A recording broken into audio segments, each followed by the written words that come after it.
പ്രിയമുള്ള സുഹൃത്തുക്കളെ, നമ്മളിപ്പോ അബ്ദുൽ ഖാദർ പുതിയങ്ങാടിയുടെ വിഷയമാണ് സോഷ്യൽ മീഡിയയിലും ക്ലബ് ഹൗസ് അടക്കമുള്ള പല പ്ലാറ്റ്ഫോമുകളിലും ചർച്ചയ്ക്ക് വിധേയമായിട്ടുള്ളത്. ഒരു വിഭാഗം ആൾക്കാർ അബ്ദുൽ ഖാദർ പുതിയങ്ങാടിയെ അനുകൂലിക്കുമ്പോൾ മറ്റൊരു വിഭാഗം ആൾക്കാർ അദ്ദേഹത്തെ പ്രതികൂലിക്കുക മാത്രമല്ല ചെയ്തത്, അദ്ദേഹത്തിന് ലഭിച്ച ശിക്ഷയിൽ അതിയായ സന്തോഷം രേഖപ്പെടുത്തുകയും ചെയ്യുന്നു. ഈ സമയത്ത് ചില കാര്യങ്ങൾ നിങ്ങളുടെ ശ്രദ്ധയിൽപ്പെടുത്താൻ ഞാൻ ആഗ്രഹിക്കുന്നു. അതിൽ പ്രധാനമായിട്ടുള്ള ഒന്ന്, ഞാനൊക്കെ യുക്തിവാദ മേഖലയിലേക്ക് കടന്നു വരികയും അതുവഴി വിമർശനങ്ങൾ, മതവിമർശനങ്ങളല്ല, ശരിക്കും മതപ്രമാണങ്ങളിലുള്ള വസ്തുതകൾ എന്താണ് എന്ന് ജനങ്ങൾക്ക് ബോധ്യപ്പെടുത്തി കൊടുക്കാനും ശ്രമിച്ചു. അതുവരെ ഇസ്ലാം മത വിമർശനങ്ങളൊക്കെ യുക്തിവാദത്തിന്റെ പ്ലാറ്റ്ഫോമിൽ നിന്നുകൊണ്ട് പറഞ്ഞിരുന്നത് ജബ്ബാർ മാഷൊക്കെ ദീർഘവർഷങ്ങളായി, 40ഓടടുക്കുന്ന വർഷങ്ങളാകുന്നു, 47 വർഷത്തിലധികമായി അബ്ദുൽ അലി മാഷ് ഇസ്ലാം മത വിമർശനവുമായിട്ട് രംഗത്ത് വന്നിട്ട്. അപ്പൊ ആ കാലഘട്ടത്തിൽ, അതിനു മുമ്പ് ഇസ്ലാം മത പ്രമാണങ്ങളെ 1960കളിൽ വിമർശിച്ചിരുന്ന ആളാണ് ചേകനൂർ മൗലവി. പിന്നെ നമ്മുടെ കലാനാഥ മാഷ്, രവിചന്ദ്രൻ മാഷ്, ഇവരൊക്കെ വിമർശിച്ചു വന്നു. കലാനാഥൻ മാഷുമായിട്ട് പലപ്പോഴും ഇസ്ലാമിക സംവാദങ്ങൾ പോലും ഉണ്ടായിട്ടുണ്ട്. അപ്പൊ ഞാനൊക്കെ ഈ മേഖലയിലേക്ക് കടന്നു വന്ന സമയത്ത് പലപ്പോഴും പലരിൽ നിന്നും പല സ്ഥലങ്ങളിലായി നമ്മൾ കേട്ട വിമർശനമാണ്, ഇസ്ലാമിനെ പലരും വിമർശിച്ചിട്ടുണ്ട്, എന്തു മാന്യമായി, എന്തു മൈൽഡായി, മര്യാദയായി, പ്രതിപക്ഷ ബഹുമാനത്തോടു കൂടിയായിരുന്നു വിമർശിച്ചിരുന്നത്. എന്നു മുതലാണ് ഇവർക്ക് ജബ്ബാർ മാഷും കലാനാഥ മാഷും അബ്ദുൽ അലി മാഷും ഒക്കെ നല്ല വിമർശകരായത്? ഞാനൊക്കെ കടന്നു വന്നതിന് ശേഷം അല്ലെ? ചത്ത് കിടക്കുന്നവനും എഴുന്നേറ്റ് നിന്ന് അടി വെച്ചു കൊടുക്കുന്ന ശൈലിയാണ് ജാമിദായുടേത്. അതുകൊണ്ട് എന്തു മാന്യമായി ഇസ്ലാമിന്, ഇപ്പം അലിയാർ കാസിമിയൊക്കെ സ്ഥിരം പറയുന്ന ഒരു പല്ലവിയാണത്, മാന്യമായി ഇതൊക്കെ വിമർശനങ്ങളാണോ? മാന്യമായി എത്രയോ ആൾക്കാർ ഇസ്ലാമിനെ വിമർശിക്കുന്നുണ്ട്, ഈ ജാമിദായെ പോലെയുള്ള ആൾക്കാരൊക്കെ വിമർശനങ്ങളാണോ ഈ ഉരുവിടുന്നത് എന്ന് ചോദിക്കാറുണ്ട്. എന്ന് മുതലാണ് ജബ്ബാർ മാഷ് നിങ്ങൾക്ക് വളരെ നന്നായി വിമർശിക്കുന്ന ആളായി മാറിയത്. അപ്പോ നാളെ, ഇന്നിപ്പോ നരേന്ദ്രമോദി വളരെ കിരാതനായ ഒരു ഭരണാധികാരിയാണെന്നാണ് നിങ്ങൾ പറയുന്നത്. നാളെ അതിനേക്കാൾ കുറച്ചുകൂടി രൂക്ഷമായ രൂപത്തിൽ വിമർശിക്കുകയും തന്റെ നിലപാടുകൾ പറയുകയും രാജ്യത്തിന്റെ സുരക്ഷയ്ക്ക്, തന്നെ വോട്ട് ചെയ്ത് വിജയിപ്പിച്ച പ്രതിനിധികൾക്ക് സുരക്ഷ ഉറപ്പാക്കുന്നതിനു വേണ്ടി കറ്റൻട്രി ആയിട്ട് എന്ത് നിയമങ്ങളും എടുക്കാൻ തയ്യാറാകുകയും ചെയ്യുന്ന കുറച്ചുകൂടി ശക്തനായ ഒരു ഭരണാധികാരി വന്നാൽ അന്ന് നരേന്ദ്രമോദിയൊക്കെ മൈൽഡായിട്ട് നല്ലൊരു മനുഷ്യനായി മാറുമെന്ന് വിചാരിക്കാം. കാരണം ഇപ്പോ LK അദ്വാനിയൊക്കെ അംഗീകരിച്ചു തുടങ്ങിയത് കൊണ്ട് പറഞ്ഞതാ. ഇത്തരത്തിലാണ് ഇവർ അബ്ദുൽ ഖാദർ പുതിയങ്ങാടിയെ കാണുന്നത്. നമുക്കിനി അബ്ദുൽ ഖാദർ പുതിയങ്ങാടിയുടെ വിഷയത്തിലേക്ക് തന്നെ മടങ്ങി വരാം. അദ്ദേഹം എന്നെയൊക്കെ പോലെ തന്നെ 10-30ഓളം വർഷങ്ങൾ പ്രവാചകനെയും ഇസ്ലാമിക പ്രമാണങ്ങളെയും ഒക്കെ അനുധാവനം ചെയ്യുകയും മറ്റുള്ളവരും അങ്ങനെ തന്നെ ആയി കാണണമെന്ന് അതിയായി ആഗ്രഹിക്കുകയും പ്രയത്നിക്കുകയും പ്രവാചകനെ സ്നേഹിക്കുകയും അങ്ങനെ അള്ളാഹുവിന്റെ സാമീപ്യത്തിന് വേണ്ടി, പ്രീതിക്കു വേണ്ടി അള്ളാഹു വരച്ച വഴികളിലൂടെ പോകാൻ തയ്യാറാകുകയും ചെയ്ത ഒരു വ്യക്തിയായിരുന്നു അബ്ദുൽ ഖാദർ പുതിയങ്ങാടി. അദ്ദേഹത്തിന്റെ ഒരുപാട് ചോദ്യങ്ങൾക്ക്, സംശയങ്ങൾക്ക് ഉത്തരം ലഭിക്കാതെ വരികയും എവിടെ നിന്നും ലഭിക്കുന്ന ഉത്തരങ്ങളൊന്നും അദ്ദേഹത്തിന് തൃപ്തി വരാതെ വരികയും അദ്ദേഹം ഉത്തരങ്ങൾ സ്വയം അന്വേഷിക്കാൻ തയ്യാറാകുകയും ചെയ്തു. അദ്ദേഹം എന്നോട് പറഞ്ഞിട്ടുണ്ട്, ആദ്യമായിട്ട് ഈ പ്ലാറ്റ്ഫോമിലേക്ക് വരുമ്പോൾ ജബ്ബാർ മാഷിയൊക്കെ അങ്ങേയറ്റം തലങ്ങും വിലങ്ങും പുലഭ്യം പറഞ്ഞുകൊണ്ടായിരുന്നു ഞാൻ എൻട്രി ചെയ്തത് തന്നെ. അത്തരത്തിലൊരു സാഹചര്യത്തിൽ നിന്ന് ഇന്നത്തെ ഈ രൂപത്തിലേക്ക് അബ്ദുൽ ഖാദർ പുതിയങ്ങാടിയെ മാറ്റിയത് എന്താണ്? ആദ്യം അവർ ഇയാളെ കമ്പിഖാദർ എന്ന് വിളിച്ചു. അദ്ദേഹം തോറ്റുകൊടുത്തില്ല. കമ്പിഖാദർ എന്ന പേര് അദ്ദേഹം സ്വയം സ്വീകരിച്ച് പിന്നീട് അദ്ദേഹം തന്നെ അദ്ദേഹത്തെ പരിചയപ്പെടുത്തുന്നത് കമ്പിഖാദർ എന്നാണ്. അവിടെ തോറ്റുപോയി. ഒരു വിമർശകരെയും, ഒരു ഭീഷണിക്കാരെയും, ഒരു തെറിവിളിക്കാരെയും, ഒരു കൊലവിളിക്കാരെയും അദ്ദേഹം ബ്ലോക്ക് ചെയ്ത് ഓടിച്ചില്ല, അൺഫ്രണ്ട് ചെയ്തില്ല. അവരെയൊക്കെ നിലനിർത്തുകയും യുക്തിവാദികളായ, തന്നോട് അനുഭാവമുള്ള ആൾക്കാരെ അദ്ദേഹം ഫ്രണ്ട് ലിസ്റ്റിൽ നിന്നും ഒഴിവാക്കുകയും ചെയ്താണ് വന്നത്. അദ്ദേഹം നല്ല രൂപത്തിൽ ഇസ്ലാമിക പ്രമാണങ്ങളിൽ ഉള്ളത് എന്താണ് എന്ന് ജനങ്ങളോട് പറയാൻ, ജനങ്ങളെ പറഞ്ഞു പഠിപ്പിക്കാൻ അദ്ദേഹം ആവത് പരിശ്രമിച്ചു. നമ്മുടെ നാട്ടിലുള്ള കുറച്ചധികം താലിബാൻ ഫാൻസുകാരായ മതവെറി ഉള്ളിൽ കിടന്ന് ക്യാൻസറിനേക്കാൾ കൂടുതൽ മാരകമായി അങ്ങനെ തിളച്ചുമറിയുമ്പോൾ ഇസ്ലാം മത വിമർശകരെയൊക്കെ നമ്മൾ നാട് കടത്തണം, കൊല്ലണം, എതിർഭാഗത്തു നിന്നു കൈകാലുകൾ ഛേദിക്കണം, അങ്ങനെയൊക്കെയുള്ള ഖുർആനിന്റെ പ്രാകൃതമായ നിയമങ്ങളെ താലോലിക്കുന്ന ഒരു വിഭാഗം ആൾക്കാർ അദ്ദേഹത്തെ കുരുതി കൊടുക്കാൻ തീരുമാനിക്കുകയും അതിനുവേണ്ടി തയ്യാറാകുകയും ചെയ്തതിന്റെ ഫലമായിട്ടാണ് ഇന്ന് അദ്ദേഹത്തിന് ഈ രൂപത്തിലുള്ള ഒരു ശിക്ഷ ലഭിച്ചത്. ഒരുപക്ഷെ നമ്മുടെ ഐൻസ്റ്റീൻ താത്തയെ പോലെയുള്ള ആൾക്കാർ എന്നെ ചാലഞ്ച് ചെയ്തിരുന്നു, ദുബൈയിൽ വന്നാൽ മതി, എന്നിട്ടൊരു ലൈവ് ഇട്ടാൽ മതി. അവരുടെയും ഒക്കെയും ഉള്ളിൽ ഇത് തന്നെയായിരുന്നു. ഇടയ്ക്കൊരാള്, പേര് ഞാൻ പറയുന്നില്ല തൽക്കാലം, അപ്പൊ അദ്ദേഹം ഞാനുമായിട്ട് മെയിൽ അയക്കുകയും എനിക്കിങ്ങനെ നിരന്തരം മെയിൽ അയച്ചു. ഞാനൊരു ക്യാൻസർ പേഷ്യന്റിനെ സംബന്ധിച്ച് ഒരിക്കലൊരു വീഡിയോ ഇട്ടിരുന്നില്ല, ഒരു പോസ്റ്റ് ഇട്ടിരുന്നു. അപ്പൊ അവർക്ക് നമുക്ക് എന്ത് വേണമെങ്കിലും ചെയ്തു കൊടുക്കാം എന്നൊക്കെ പറഞ്ഞ് ഒരുപാട് വാഗ്ദാനങ്ങളുമായി മുന്നോട്ട് വന്നു. അപ്പൊ ഇദ്ദേഹത്തിന്റെ വാഗ്ദാനങ്ങളിൽ അദ്ദേഹം വിചാരിച്ചത് ഞാൻ വീണുപോയി എന്നാണ്. അല്ല, ഈ ക്യാൻസർ പേഷ്യന്റിന്റെ അക്കൗണ്ട് നമ്പർ ഞാൻ കൊടുത്തു. 1000 രൂപയെങ്കിലും അതിൽ നിക്ഷേപിക്കാതെ ഇദ്ദേഹം പറയുന്നത് 50 ലക്ഷത്തിന്റെയും കോടിക്കണക്കിന് രൂപയുടെയും സമ്പാദ്യത്തിന്റെ കഥകളായിരുന്നു. അവരുദ്ദേശിക്കുന്നിടത്ത് നമുക്ക് വാങ്ങിക്കൊടുക്കാം. ഒരു 50 ലക്ഷം രൂപയ്ക്കകത്ത് കാർ വേണോ, ഓക്കെ, ചികിത്സയാണോ, ശരി, വേറെ ആരോടും പറയണ്ട, ഞാൻ തന്നെ അത് ചെയ്യാം. ഒടുവിൽ അദ്ദേഹം വരയ്ക്കുന്നത് എങ്ങോട്ടാണെന്ന് എനിക്ക് മനസ്സിലായി. അദ്ദേഹം പറഞ്ഞു എന്നോട്, കഴിഞ്ഞ മാർച്ചില് അദ്ദേഹത്തിന് വലിയൊരു സൂപ്പർ മാർക്കറ്റ് ഉണ്ട്, ഖത്തറിലാണ്, അത് ഓപ്പൺ ചെയ്യാൻ ജാമിദ വരണം, ജാമിദായും മക്കൾക്കും ഞാൻ വിസ എടുത്തു തരാം, ടിക്കറ്റ് എടുത്തു തരാം, വരണം. അപ്പോൾ അതിനു മുമ്പ് തന്നെ എനിക്ക് കത്തിയിരുന്നു, എനിക്ക് മനസ്സിലായിരുന്നു അദ്ദേഹത്തെ പിടിക്കാനുള്ള എല്ലാ മാർഗങ്ങളും എൻ്റെ കയ്യിലുണ്ട്. പക്ഷേ വേണ്ട, എനിക്ക് അതിന്റെ ആവശ്യമില്ലാത്തത് കൊണ്ട് ഞാനത് വെറുതെ വിട്ടു. ആ രൂപത്തില് ആദ്യം മുബീന നിജാസ് എന്ന് പറയുന്ന പെണ്ണാണ് ശ്രമിച്ചത്. ഇപ്പൊ സാരിയെയും ബ്ലൗസിനെയും ഒക്കെ കുറ്റം പറഞ്ഞു നടക്കാണ്. കാരണം ഞാൻ പർദ്ദ ധരിക്കുന്നത് കൊണ്ട് എല്ലാവരും പർദ്ദ തന്നെ ധരിക്കണം, ഞാൻ തട്ടമിടുന്നത് കൊണ്ട് എല്ലാവരും തട്ടമിടണം എന്നുള്ളൊക്കെയുള്ള ബാലിശമായ ബുദ്ധി മാത്രമേ ഉള്ളൂ. മദ്രസ പൊട്ടത്തിയാണ്. കാരണം ഐൻസ്റ്റീൻ ആണ് ബിഗ് ബാങ് തിയറി കണ്ടുപിടിച്ചതെന്നൊക്കെ പറയുന്നെങ്കിൽ 100 വർഷമേ ആയിട്ടുള്ള ബിഗ് ബാങ് തിയറി കണ്ടുപിടിച്ചിട്ടെന്നൊക്കെയാണ് പറയുന്നത്. അപ്പോൾ ശാസ്ത്ര അറിവുകളൊക്കെ ഭയങ്കരമാണ്. ആ തല നമ്മൾ കാണുന്നത് പോലെയല്ല, അതിൻ്റെ അകത്ത് മൊത്തം ശാസ്ത്രീയമായ അറിവുകളാണ്. മതപരമായ അറിവാണെങ്കിൽ കാണേ വേണ്ട. അതിനെ കുറിച്ചിട്ട് പറയാതിരിക്കണം നല്ലത്. കാരണം ഖുർആൻ ആരും എഴുതിയതല്ലെന്നാ പറയുന്നത്. ഒരു ലെവലില്ലാത്ത പെണ്ണ. പക്ഷെ അവര് ഭയങ്കരമായ അവഗാഹം നേടിയതുപോലെയാണ് ഓരോ വിഷയത്തിലും സംസാരിക്കുന്നത്, മറ്റുള്ളവരെ പരിഹസിക്കുന്നതും. ഇപ്പൊ എന്റെ ഭാഗത്തേക്ക് വരാറേ ഇല്ല, കാരണം ഞാൻ പൊളിച്ചെടുക്കുമെന്നറിയാം. അതുകൊണ്ട് ഈ ഭാഗത്തേക്ക് വരാറില്ല. അങ്ങനെ അപ്പോൾ അവരിപ്പം സായിയും ഒക്കെ കുറ്റം പറഞ്ഞുകൊണ്ടിരുന്നത്. അപ്പൊ അവരുടെയൊക്കെയും ലക്ഷ്യം ഇത് തന്നെയായിരുന്നു, എന്നെ എങ്ങനെയെങ്കിലും ആ ഇസ്ലാമിക ഭരണമുള്ള രാജ്യത്തിൽ കൊണ്ടുചെന്നെത്തിക്കുക, അതുവഴി എന്നെ ഒന്ന് പരാജയപ്പെടുത്താൻ, ഇല്ലാതാക്കാൻ ശ്രമിക്കുക എന്നതായിരുന്നു. പക്ഷേ നമ്മുടെ അബ്ദുൽ ഖാദർ പുതിയങ്ങാടി അവരുടെ ട്രാപ്പിൽ വീണുപോയി എന്ന് പറയാൻ വരട്ടെ. ഞാൻ മാപ്പ് പറയില്ല, അദ്ദേഹം പറഞ്ഞതാണ്. ഞാൻ തെറ്റൊന്നും ചെയ്തിട്ടില്ല, പിന്നെ എന്തിനു ഞാൻ മാപ്പ് പറയണം? ഒരുപക്ഷെ ഒരു മാപ്പിൽ തീരാവുന്ന കാര്യങ്ങളെ ഉണ്ടായിരുന്നുള്ളൂവെങ്കിൽ പോലും താൻ സത്യത്തിനു വേണ്ടി നിലകൊണ്ടു. ഞാൻ മനസ്സിലാക്കിയ സത്യങ്ങൾ, ആ പ്രമാണത്തിലുള്ള വിഷയങ്ങൾ പ്രാമാണികമായി തുറന്നു പറഞ്ഞു എന്നുള്ളതൊരു തെറ്റാണെങ്കിൽ നിങ്ങൾ തരുന്ന ശിക്ഷ ഏറ്റുവാങ്ങാൻ ഞാൻ തയ്യാറാണ്. അത് തന്നെയല്ലേ പുലിക്കുട്ടി? അതല്ലേ പുലിക്കുട്ടി? അതാവണ്ടേ പുലിക്കുട്ടി? അതാകണം പുലിക്കുട്ടി. അതെ, എന്നെ അവർ ശിക്ഷിക്കുമോ എന്ന് പറഞ്ഞ് പേടിച്ചു ഭയന്ന് സത്യത്തിനെതിരെ മുഖം തിരിക്കാൻ അബ്ദുൽ ഖാദർ പുതിയങ്ങാടി തയ്യാറായിട്ടില്ല. അതാണ് അതിന്റെ യാഥാർത്ഥ്യം. അപ്പോ അബ്ദുൽ ഖാദർ പുതിയങ്ങാടിയെ കുറിച്ചിട്ട് ആലോചിക്കുമ്പോൾ ശരിക്കു പറഞ്ഞാൽ ഒരു യുക്തിവാദി എന്ന നിലയിൽ അഭിമാന പുളകിതരാകണം എന്നാണ് ഞാൻ പറയുന്നത്. ഓരോ യുക്തിവാദിയും നമ്മൾ ചോദിക്കും, അദ്ദേഹം ആ മണ്ണിൽ പോയി നിന്നിട്ട് അത് പറയേണ്ടിയിരുന്നില്ല. ആ മണ്ണിൽ പറഞ്ഞു. അതാണ് അബ്ദുൽ ഖാദർ പുതിയങ്ങാടി. മറ്റുള്ളവരിൽ നിന്നും അദ്ദേഹത്തെ വ്യത്യസ്തനാക്കുന്നതും അത് തന്നെയാണ്. എന്തുകൊണ്ട് അവിടെ പറയാൻ പാടില്ല? അവിടെ പറഞ്ഞു. മാപ്പ് പറയാൻ തയ്യാറായതുമില്ല. ഞാൻ പറഞ്ഞതിൽ തന്നെ ഉറച്ചു നിൽക്കുന്നു എന്നാണ് അദ്ദേഹം പറഞ്ഞത്. അബ്ദുൽ ഖാദർ പുതിയങ്ങാടി ഒരു പക്ഷേ ഈ 1400 കൊല്ലങ്ങൾക്ക് മുമ്പുള്ള ഈ പ്രമാണങ്ങളിൽ എഴുതിയ വസ്തുതകളെല്ലാം ശരിയാണ്, ഞാൻ കണ്ണടച്ചതിനെ ശരിവെക്കുന്നു എന്ന് പറഞ്ഞാൽ ഒരുപക്ഷെ അദ്ദേഹത്തിന് രക്ഷപ്പെടാമായിരുന്നു.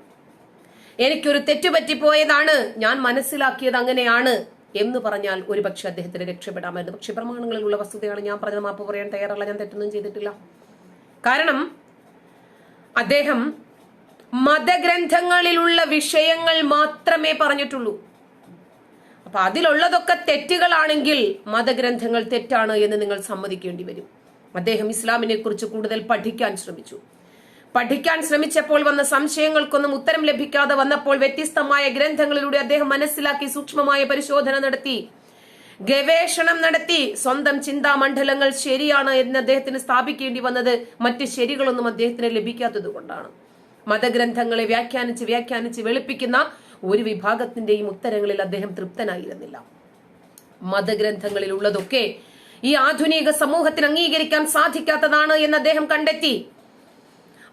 കണ്ടെത്തിയ ശരികൾ അദ്ദേഹം മറച്ചുവെക്കാതെ, അദ്ദേഹം തന്റെ സംശയങ്ങൾ, തന്റെ ആവലാതികൾ, തന്റെ ബോധ്യങ്ങൾ സോഷ്യൽ മീഡിയയിലൂടെ തനിക്ക് ലഭിച്ച എല്ലാ മാധ്യമങ്ങളിലൂടെയും അദ്ദേഹം തുറന്നു പറഞ്ഞു.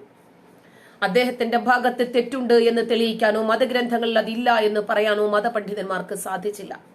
അതുകൊണ്ട് അവരദ്ദേഹത്തെ ഇല്ലാതാക്കാൻ ശ്രമിച്ചു. തല കുനിച്ച് നിന്നില്ല അബ്ദുൽ ഖാദർ പുതിയങ്ങാടി, തല നിവർന്ന് തന്നെ നിന്നു. ഞാൻ മനസ്സിലാക്കിയ സത്യത്തിന്റെ പേരിലാണ് താൻ ഇപ്പോഴും നിൽക്കുന്നത് എന്നാണ് അദ്ദേഹം മനസ്സിലാക്കിയത്. അദ്ദേഹം ഗ്രന്ഥങ്ങൾ പൊക്കിപ്പിടിച്ചിട്ടാണ് പല വീഡിയോകളും ചെയ്തിട്ടുള്ളത്. അതിന്റെ ഓരോ പേജ് അടക്കം അദ്ദേഹം നമ്മളെ കാണിച്ചിട്ടുണ്ട്. 1400 വർഷങ്ങൾക്ക് മുമ്പ് ആരോ കേട്ട കഥകളുടെ അടിസ്ഥാനത്തിൽ എഴുതിപ്പിടിപ്പിക്കപ്പെട്ട ഗ്രന്ഥങ്ങളിലുള്ള വസ്തുതകൾ ഇന്നും അനുധാവനം ചെയ്യണമെന്ന് ആധുനിക ജനങ്ങളുടെ മേൽ നിർബന്ധം പിടിക്കുമ്പോൾ, അത് വലിച്ചെറിഞ്ഞതിന്റെ പേരിൽ അവരെ വേട്ടയാടുമ്പോൾ, ഭീഷണിപ്പെടുത്തുമ്പോൾ, കൊല്ലാൻ ശ്രമിക്കുമ്പോൾ, ആ പ്രമാണങ്ങളിലുള്ള വസ്തുതകൾ ഉറക്കെ വിളിച്ചു പറഞ്ഞതിന്റെ പേരിലാണ് ഇന്ന് അദ്ദേഹം ജയിലിലായിരിക്കുന്നത്. എന്താണ് ചെയ്ത തെറ്റ്? മതനിന്ദ.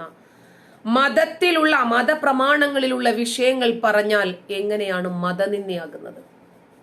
ഇത്രയും കാലം അറബി ഭാഷയിലായിരുന്നത് കൊണ്ട് ഒരാളും അതിനെക്കുറിച്ച് കൂടുതൽ ചിന്തിച്ചില്ല, പഠിച്ചില്ല, മനസ്സിലാക്കിയില്ല. എന്നാൽ അറബി ഭാഷ പഠിക്കുകയും അറബിയിൽ എഴുതപ്പെട്ട ഈ ഇസ്ലാമിക മതസാഹിത്യം പല ഭാഷകളിലാക്കി തർജിമ ചെയ്ത് കിട്ടുകയും ചെയ്തപ്പോൾ എല്ലാവർക്കും വിരൽത്തുമ്പിൽ ലഭിക്കുന്ന രൂപത്തിലുള്ള വിജ്ഞാനമായി ഇസ്ലാം മത പ്രമാണങ്ങൾ. ഇപ്പോൾ അതിന്റെ പരിഭാഷ ഇറക്കിയ ആൾക്കാർക്ക് കുറ്റം പറഞ്ഞുകൊണ്ട് ഒരു വിഭാഗം പണ്ഡിതന്മാർ നടക്കുന്നുണ്ട്. അപ്പോ താൻ ചെയ്തത് കുറ്റമാണ്, തെറ്റാണ്, വലിയ ഒരു അപരാധമാണ്, വലിയ ഒരു ഒരു മതവിഭാഗത്തിന്റെ വികാരങ്ങൾക്ക് കോട്ടം വരുത്തി എന്ന് അദ്ദേഹം പറഞ്ഞില്ല. അദ്ദേഹത്തിന് വേണ്ടി ഒരു വക്കീലിനെ വെക്കാൻ പോലും അദ്ദേഹം പറഞ്ഞില്ല. വ്യക്തമായി അറബി ഭാഷ അറിയുന്ന ആളാണ് അദ്ദേഹം, വർഷങ്ങളായിട്ട് അവിടെ നിന്നിട്ടുള്ള ആളാണ്. അപ്പൊ അറബി ഭാഷ അറിയാം. എന്നിട്ട് അദ്ദേഹത്തിന് പറയാനുള്ളത് ഒരു വക്കീലിനെ വെക്കാതെ അദ്ദേഹം തന്നെ സ്വയം പറഞ്ഞു. ഒരു പക്ഷേ മാപ്പ് പറഞ്ഞിരുന്നെങ്കിൽ ശിക്ഷയില്ല, ചിലപ്പോൾ നാട് കടത്തുമെന്നുള്ളതേ ഉണ്ടായിരുന്നുള്ളൂ. പക്ഷേ അബ്ദുൽ ഖാദർ പുതിയങ്ങാടി ഒരു വലിയ വരുന്ന തലമുറയ്ക്കു വേണ്ടി, താൻ പിടിച്ചു നിൽക്കുന്ന, താൻ മനസ്സിലാക്കുന്ന യാഥാർത്ഥ്യങ്ങൾക്കു വേണ്ടി, സാമൂഹ്യ ബോധ്യത്തിനു വേണ്ടി, സദാചാരത്തിനു വേണ്ടി, നല്ല സമൂഹത്തെ സ്വതന്ത്ര ചിന്തയോടുകൂടി വാർത്തെടുക്കുന്നതിനു വേണ്ടി അദ്ദേഹം വിട്ടുവീഴ്ച ചെയ്തില്ല. ഇത്രയും ആശയപരമായ സത്യസന്ധതയോടുകൂടി പോകുന്ന ഒരു യുക്തിവാദിയോ ഒരു മതവിമർശകൻ കേരളത്തിലുണ്ടെന്ന് തോന്നുന്നില്ല. എന്തൊക്കെ തന്നെ വിഷമങ്ങൾ നേരിടേണ്ടി വന്നിട്ടും അദ്ദേഹം മനസ്സിലാക്കിയ സത്യത്തിൽ ഉറച്ചു നിന്നു. നമുക്കറിയാം, ഏറ്റവും വിലപ്പെട്ടത് ഓരോ മനുഷ്യനും അവനവന്റെ ജീവൻ തന്നെയാണ്. അത് ബലി കഴിച്ച് നമ്മൾ മനസ്സിലാക്കിയ സത്യങ്ങൾ ജനങ്ങളോട് തുറന്നു പറയുന്ന ഒരു വലിയ ആന്തോളനം, ഒരു വലിയ ആശയ പോരാട്ടത്തിലാണ് നമ്മളുള്ളത്. ഒരുപക്ഷെ ആ മാർഗത്തിൽ നമ്മൾ വിലപ്പെട്ടത് എന്ന് കരുതുന്ന പലതും നമുക്ക് നഷ്ടപ്പെട്ടേക്കാം. അതൊക്കെ നഷ്ടപ്പെട്ടാലും ശരി, താൻ മനസ്സിലാക്കിയ യാഥാർത്ഥ്യങ്ങൾ, സത്യങ്ങൾക്ക് അനുകൂലമായി മാത്രമേ ഞാൻ നിൽക്കൂ എന്ന് ഒരു യുക്തിവാദി എങ്ങനെ ആയിരിക്കണം എന്ന് അബ്ദുൽ ഖാദർ പുതിയങ്ങാടി നമുക്ക് കാണിച്ചു തന്നു. കേരളത്തിലെ താലിബാൻ ഫാൻസുകാരെ നമുക്കറിയാം. ഇപ്പോ താലിബാൻകാരെ പോലും ലജ്ജിപ്പിക്കുന്ന രൂപത്തിലാണ് നമ്മുടെ നാട്ടിലുള്ള താലിബാൻ ഫാൻസുകൾ. നമുക്ക് നന്നായിട്ടറിയാം. അതൊക്കെ നമ്മൾ വഴിയെ അറിഞ്ഞു വരും. എന്തുകൊണ്ടാണ് ഈ താലിബാൻകാരെ ഇത്രയധികം നമ്മൾ വിമർശിക്കുന്നത് എന്ന് നിങ്ങൾക്ക് മനസ്സിലാകും. അതിനു മുമ്പ് ഞാൻ നിങ്ങൾക്ക് ചെറിയ ഒരു വീഡിയോ കാണിച്ചു തരാം. അപ്പോൾ നിങ്ങൾക്ക് മനസ്സിലാകും എന്തായിരുന്നു അബ്ദുൽ ഖാദർ പുതിയങ്ങാടി എന്ന്. ഈ വീഡിയോ നിങ്ങൾ ശ്രദ്ധിച്ചു കാണണം. 20 വർഷം മുൻപുണ്ടായിരുന്നതിന് സമാനമാണ് ഇപ്പോഴും അവർ. മുൻ താലിബാൻ മാറിയിട്ടില്ല. 20 വർഷം മുൻപുണ്ടായിരുന്നതിന് സമാനമാണ് ഇപ്പോഴും അവർ. മുൻ അഫ്ഗാൻ പോലീസ് ഉദ്യോഗസ്ഥ ഖെദറെ ഹാഷ്മിയുടെ വാക്കുകളാണിത്. താലിബാൻ ഭീകരരുടെ ക്രൂരതയ്ക്കിരയായി ജീവിക്കുന്ന രക്തസാക്ഷിയാണ് ഖെദറെ ഹാഷ്മി. അവരുടെ മുഖമാണ് അതിനുള്ള തെളിവും. താൻ നേരിട്ട കൊടും ക്രൂരതയെക്കുറിച്ച് ദേശീയ മാധ്യമത്തിന് നൽകിയ അഭിമുഖത്തിലാണ് ഖെദറെ തന്റെ ദുരിതം വെളിപ്പെടുത്തിയത്. ഗർഭിണിയായിരിക്കെ ഭീകരർ തട്ടിക്കൊണ്ടുപോയി പീഡിപ്പിച്ചു. പലതവണ അവരുടെ നേർക്ക് വെടിയുതിർത്തു. കണ്ണുകൾ ചൂഴ്ന്നു പുറത്തെടുത്തു. താലിബാനെ സംബന്ധിച്ചിടത്തോളം ഒരു സ്ത്രീക്ക് ചെയ്യാൻ കഴിയുന്ന ഏറ്റവും വലിയ പാപമാണ് ജോലിക്ക് വേണ്ടി വീടിന് പുറത്തേക്ക് ഇറങ്ങുന്നത്. എനിക്ക് സംഭവിച്ചത് ഇപ്പോൾ മറ്റു പല സ്ത്രീകൾക്കും സംഭവിക്കുന്നു. പക്ഷേ അവർക്ക് പേടിയുള്ളതിനാൽ പുറത്തു വന്ന് അത് പറയാൻ കഴിയുന്നില്ല. ഹാഷ്മി ഇപ്പോൾ ഇന്ത്യയിലാണ് ജീവിക്കുന്നത്. പക്ഷേ സ്വന്തം നാട്ടിലെ തന്റെ അനുഭവങ്ങൾ വിവരിക്കുമ്പോൾ ഇപ്പോഴും അവർ വിറങ്ങലിക്കുകയാണ്, കണ്ണീരണിയുകയാണ്. ഇസ്ലാമിന്റെ പേരിൽ താലിബാൻ അഫ്ഗാനിസ്ഥാനിലെ ജനങ്ങളെ ഭയപ്പെടുത്തുകയാണെന്നാണ് അവർ പറയുന്നത്. പോലീസ് സേനയിൽ ചേരാനുള്ള തന്റെ തീരുമാനത്തെ എതിർത്തത് പിതാവാണ്. താൻ ആക്രമിക്കപ്പെട്ടതിനു ശേഷം മാത്രമാണ് താലിബാന് തന്നെ ഒറ്റിക്കൊടുത്തത് അബ്ബു എന്ന് വിളിക്കുന്ന തന്റെ പിതാവാണെന്ന്. മതം തലയ്ക്കു പിടിച്ചു പോയാൽ അവിടെ ബന്ധങ്ങൾക്കോ മനുഷ്യത്വത്തിനോ ഒന്നും യാതൊരുവിധമായ വിലയോ മൂല്യമോ ഉണ്ടാകില്ല. അവിടെ അവരെ നിയന്ത്രിക്കുന്നത് മതം മാത്രമായിരിക്കും. അത് തന്നെയാണ് ഇന്ന് താലിബാൻകാർ അഫ്ഗാനിസ്ഥാനിൽ നടപ്പിലാക്കിക്കൊണ്ടിരിക്കുന്നത്. ജോലിക്ക് പോകുക എന്ന് പറഞ്ഞാൽ മാരകമായ തെറ്റാണ് ഇസ്ലാമില്. അതോ മുസ്ലിം സ്ത്രീ ജോലിക്ക് പോകുകയോ? അതവർക്ക് ഒരിക്കലും അംഗീകരിക്കാനേ കഴിയില്ല. കാരണം പെണ്ണിനെ അവർക്ക് മറ്റു പല വ്യവസായങ്ങൾക്കും വേണമല്ലോ. അവർക്ക് ഇതൊക്കെ ഒരു തരം വ്യവസായമാണ്. അപ്പോ നമുക്ക് ഈ വീഡിയോ കംപ്ലീറ്റ് ചെയ്ത് കേട്ടില്ല. ചേരാനുള്ള തന്റെ തീരുമാനത്തെ എതിർത്തത് പിതാവാണ്. താൻ ആക്രമിക്കപ്പെട്ടതിനു ശേഷം മാത്രമാണ് താലിബാന് തന്നെ ഒറ്റിക്കൊടുത്തത് അബ്ബു എന്ന് വിളിക്കുന്ന തന്റെ പിതാവാണെന്ന് മനസ്സിലാക്കിയത്. തനിക്ക് എന്താണ് സംഭവിക്കുന്നതെന്ന് പിതാവിന് അറിയാമായിരുന്നെന്നും പക്ഷേ അദ്ദേഹം തന്നെ രക്ഷിക്കാൻ ഒന്നും ചെയ്തില്ലെന്നും ഹാഷ്മി പറയുന്നു. ഒരു ദിവസം താൻ ജോലി കഴിഞ്ഞ് മടങ്ങുമ്പോൾ 3 താലിബാൻകാർ എന്റെ വീടിന് മുന്നിൽ കാത്തു നിൽക്കുന്നു. അവർ എന്നെ ആക്രമിച്ചു. 8 മുതൽ 10 തവണ കത്തികൊണ്ട് കുത്തി. അവർ എന്റെ നേരെ തോക്കെറിഞ്ഞു. തലയിൽ വെടിയുണ്ട തറച്ചപ്പോൾ എനിക്ക് ബോധം നഷ്ടപ്പെട്ടു. അതിലും തൃപ്തി വരാതെ അവർ എന്റെ കണ്ണുകൾ കത്തികൊണ്ട് പൊട്ടിച്ചു. ഇങ്ങനെയാണ് അന്നത്തെ ക്രൂരത ഹാഷ്മി വിശദീകരിച്ചത്. News desk, Kerala Kaumudi. മനുഷ്യൻ ഇങ്ങനെയൊക്കെ ആകുമോ? മനുഷ്യൻ ഇങ്ങനെയൊക്കെ ചെയ്യുമോ എന്നൊരു പക്ഷേ നമ്മൾ ചിന്തിച്ചേക്കാം. ഇനി നമുക്ക് നമ്മുടെ വിഷയത്തിലേക്ക് തന്നെ മടങ്ങി വരണം. ഇത്തരം ഒരു കിരാതമായ ഭരണത്തെ നമ്മുടെ നാട്ടിൽ സ്ഥാപിക്കുന്നതിനു വേണ്ടി അഹോരാത്രം എല്ലാ മേഖലകളിലും എല്ലാ രൂപത്തിലും പണിയെടുക്കുന്ന ഈ ഇസ്ലാമിക ഭീകരവാദികളാകുന്ന ഈ തീവ്രവാദികളെ നമ്മൾ തടയിടണോ വേണ്ടേ? നമ്മൾ പ്രതികരിക്കേണ്ടതുണ്ടോ വേണ്ടേ? അത്തരം ഒരു ഭരണം നമ്മുടെ നാട്ടിൽ വേണ്ട. നമുക്ക് ആ സമാധാനത്തിന്റെ മതവും വേണ്ട, ആ മതത്തിന്റെ ഗ്രന്ഥങ്ങളും വേണ്ട, ആ മതം പ്രതിനിധാനം ചെയ്യുന്ന പടച്ചോനും വേണ്ട. ആ മതത്തിന്റെ ഭരണം, ആ പടച്ചോൻ, ആ പ്രവാചകൻ, അതൊന്നും നമുക്ക് വേണ്ട. നമുക്ക് ജനാധിപത്യം മതി. നമുക്കതിലെ സെക്യുലറിസത്തെ നമുക്ക് പ്രോത്സാഹിപ്പിക്കാം, നമുക്ക് ആഗ്രഹിക്കാം, നമുക്ക് ഇഷ്ടപ്പെടാം, അത് നമുക്ക് പ്രചരിപ്പിക്കാം, അത് നമുക്ക് അനുധാവനം ചെയ്യാം എന്ന് പറഞ്ഞതാണോ അബ്ദുൽ ഖാദർ പുതിയങ്ങാടി ചെയ്ത തെറ്റ്? ഇപ്പൊ മനസ്സിലായില്ലേ ആരായിരുന്നു അബ്ദുൽ ഖാദർ പുതിയങ്ങാടി? എന്തിനെതിരെയായിരുന്നു അബ്ദുൽ ഖാദർ പുതിയങ്ങാടി പോരാട്ടം നടത്തിയിരുന്നത്? എന്തിന്റെ പേരിലാണ് അദ്ദേഹം ഇന്ന് ഈ ശിക്ഷ ഏറ്റുവാങ്ങുന്നത്? ശരിക്കു പറഞ്ഞാൽ നമ്മൾ ഓരോരുത്തർക്കും വേണ്ടി തന്നെയല്ലേ? സൈലന്റ് ആയിട്ടൊന്ന് ചിന്തിച്ചു നോക്കിക്കേ. ഈ ലോകത്തിന്റെ ആധിപത്യം മുഴുവനും ഈ തീവ്രവാദികളാകുന്ന ജിഹാദികളുടെ കൈകളിൽ വരാൻ വേണ്ടി ഓരോ ഭാഗത്തും ഓരോ തരത്തിലുള്ള ജിഹാദാണ് ഇവർ നോക്കിക്കൊണ്ടിരിക്കുന്നത്. എല്ലാ മേഖലയിലും. ഇപ്പോ നമ്മൾ മനസ്സിലാക്കുന്ന ഡോക്ടറായിരുന്നാലും വക്കീലായിരുന്നാലും എഞ്ചിനീയർ ആയിരുന്നാലും ക്യാമറാമാൻ മേഖലയിലായിരുന്നാലും ലവ് ജിഹാദ് ആണെങ്കിലും നാർക്കോട്ടിക് ജിഹാദ് ആണെങ്കിലും തുടങ്ങി എല്ലാ മേഖലകളിലും അവർ വല വിരിച്ചു കഴിഞ്ഞു. 24 മണിക്കൂറും ഇവർ ജാഗ്രതയോടുകൂടി കാത്തിരിക്കുകയാണ്. ഓരോ സമയത്തും നമ്മുടെ മുമ്പിൽ ഏത് ക്യാപ്സൂൾ രൂപത്തിലാണ് ഇവർ പ്രത്യക്ഷപ്പെടുന്നത് എന്ന് നമുക്കറിയില്ല. കൈവെട്ടായിരുന്നാലും തലവെട്ടായിരുന്നാലും ഭീഷണികളായിരുന്നാലും എല്ലാം ഇതൊക്കെ നടന്നു കഴിയുമ്പോൾ ഇരവാദം മുതൽ ചങ്ക് തകർക്കുന്ന ഭീകരവാദം വരെ സൈബർ ലിഞ്ചിങ് മുതൽ നമുക്കറിയാം സ്വത്വവാദ ഞരങ്ങലുകൾ വരെ ഇതെല്ലാം ലോകാധിപത്യമാണ് ഇവർ ലക്ഷ്യം വെക്കുന്നത് എന്ന് നമുക്ക് മനസ്സിലാക്കി തരുന്നു.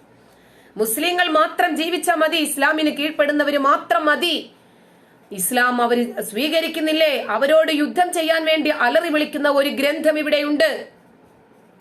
ഹിറ്റ്ലർ ഒന്നുമല്ല, സ്റ്റാലിൻ ഒന്നുമല്ല പ്രവാചകന്റെ മുമ്പിൽ.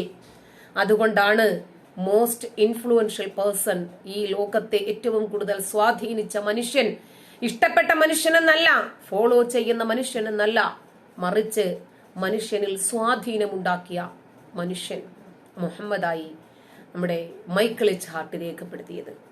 കാരണം യുദ്ധം മനുഷ്യനെതിരെയാണ്. ഇരു വിഭാഗത്തും മരിച്ചു വീഴുന്നത് മനുഷ്യരാണ്, നമ്മുടെ സഹോദരങ്ങളാണ്. അതിന്റെ ഇരകൾ സ്ത്രീകളും കുട്ടികളുമാണ് അനുഭവിക്കുന്നത്. നിസ്സഹായരായ മനുഷ്യർ നമ്മൾ കണ്ടില്ലേ, വേലിക്കപ്പുറത്തേക്ക് സ്വന്തം കുഞ്ഞിനെ എറിഞ്ഞു കൊടുക്കുന്ന അമ്മയെ കണ്ടില്ലേ. വംശഹത്യയുടെ വക്കിലെത്തി നിൽക്കുന്ന ഈ ജനത മനുഷ്യന്റെ താളം തെറ്റിച്ചിരിക്കുകയാണ്. അപ്പോ ഇതെല്ലാം നമ്മൾ മനസ്സിലാക്കുന്നത് ഈ മതഗ്രന്ഥത്തിന്റെ കുഴപ്പം കൊണ്ടാണ് എന്നാണ്.